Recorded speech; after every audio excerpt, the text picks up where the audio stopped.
جب آپ عثمانی سلطنت کے بارے میں سوچتے ہیں تو کیا آپ کے ذہن میں صرف سلاطین، وزراء اور عظیم لشکر آتے ہیں؟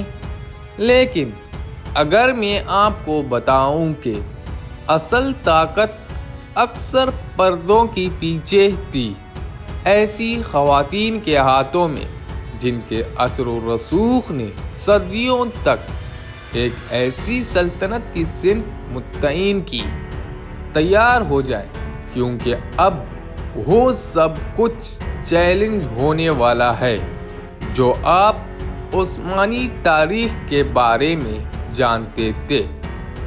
جب عثمانی سلطنت کی ابتدائی دور کی بات ہوتی ہے تو ایک نام ایسا ہے جو خاموشی سے تاریخ کے دہارے کو موڑ دیتا ہے: بالا خاتون۔ بالا خاتون عثمان غازی کی شریک حیات تھی، لیکن وہ محض ایک سلطان کی بیوی نہیں تھی، وہ ایک باشعور، باوقار اور دور اندیش خاتون تھی جنہوں نے ایک نئی ریاست کی بنیادوں کو مضبوط کرنے میں اہم کردار ادا کیا۔ وہ شیخ ادابالی کی بیٹی تھی، ایک عظیم صوفی عالم دین اور روحانی رہنما۔ اس روحانی تربیت نے بالا خاتون کی شخصیت کو حکمت، صبر اور بصیرت سے بھر دیا۔ بالا خاتون نے عثمان غازی کے ساتھ ہر مشکل وقت میں کھڑے ہو کر نہ صرف اخلاقی طاقت فراہم کی بلکہ سیاسی اور سماجی فیصلوں میں بھی دانائی کا مظاہرہ کیا۔ جب قبائل کے درمیان اختلافات ہوتے، جب قیادت کے فیصلے کٹن ہو جاتے، تو بالا خاتون کا مشورہ توازن اور اتحاد کی علامت بنتا۔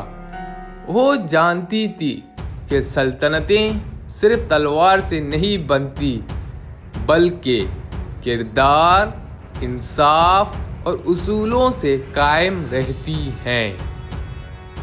بالا خاتون نے عثمانی معاشرے میں خواتین کے مقام کو نئی پہچان دی۔ ایک ایسی عورت جو پردے کے پیچھے رہتے ہوئے بھی تاریخ پر گہرا نقش چھوڑ گئی۔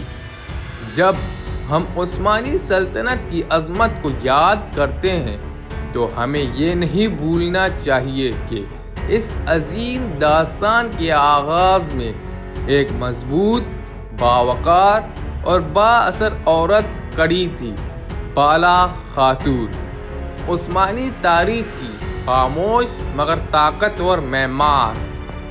ہم اپنے ویڈیو کو یہاں سے اختتام کرتے ہیں۔ اگر آپ نے چینل کو لائک اور سبسکرائب نہیں کیا تو ابھی لائک اور سبسکرائب کر لیں۔ ملتے ہیں ایک نئے ویڈیو کے ساتھ، تب تک کے لیے اللہ حافظ۔